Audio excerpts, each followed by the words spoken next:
Now, following the directive from President Bola Tinubu to ensure that the miners who had been arraigned following their arrest from the End Bad Governance protest should be released, the breaking news is that they have been released and they are now currently on their way to the presidential villa. We're supposed to be reunited with their families. We'll keep you updated on this. However, we'd like to welcome Dr. Pogu, National President, Middle Belt Forum, to join us now on the program. Good morning. Welcome to the program. The miners are now on their way to Aso Villa. What's your take on this? Yeah, that's a very good development. Many of us have come out to say it's not proper to detain minors, given that there are standard practices in handling minors, rather than taking them to correctional centers, I will call it, or prison. Yeah. The issue here is, yes, they were involved in protests. Many criminal activities took place during that protest. And it's unfortunate that such things happen more frequently in the north rather than in other parts of the country. But you see, given the situation that these are minors and not adults, they are supposed to have been treated as minors. That's something which requires a rejig in our institutions, especially the security institutions we have. However, the important thing here is that given, the fact that these things happen regularly in the north, right from 1980 when we had the Maitatsine riots, and up to now, anytime there are riots in the north, we find minors being used by adults to perpetrate criminal activities. The country needs to look at these things critically, especially the north, with a view to bringing up policies that would address these issues, so that we don't continue to have minors being indoctrinated by older people, by malams, etc., to, on any slight provocation, do things that even older people wouldn't do.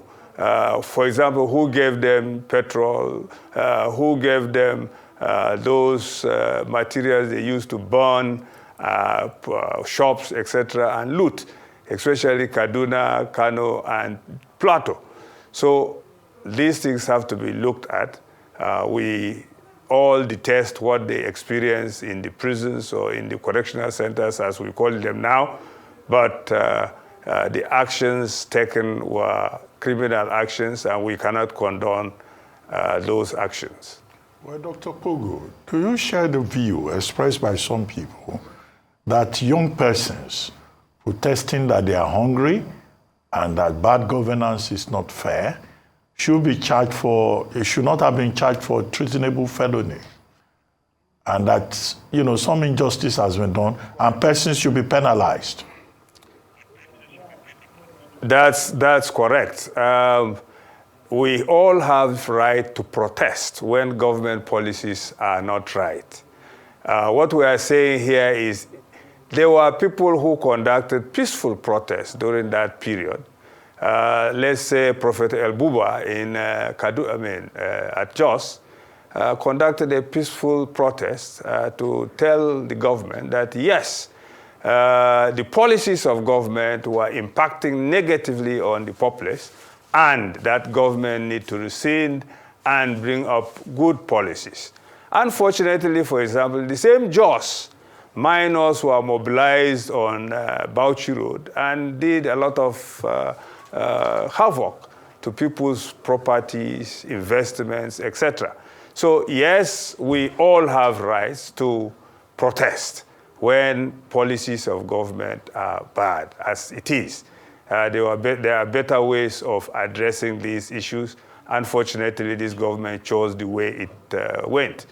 But the issue still remains that when protesting, we should go peaceful we should even be guided, by the police and move around, telling government in clear terms what we mean, rather than looting, burning shops, and causing harm to others.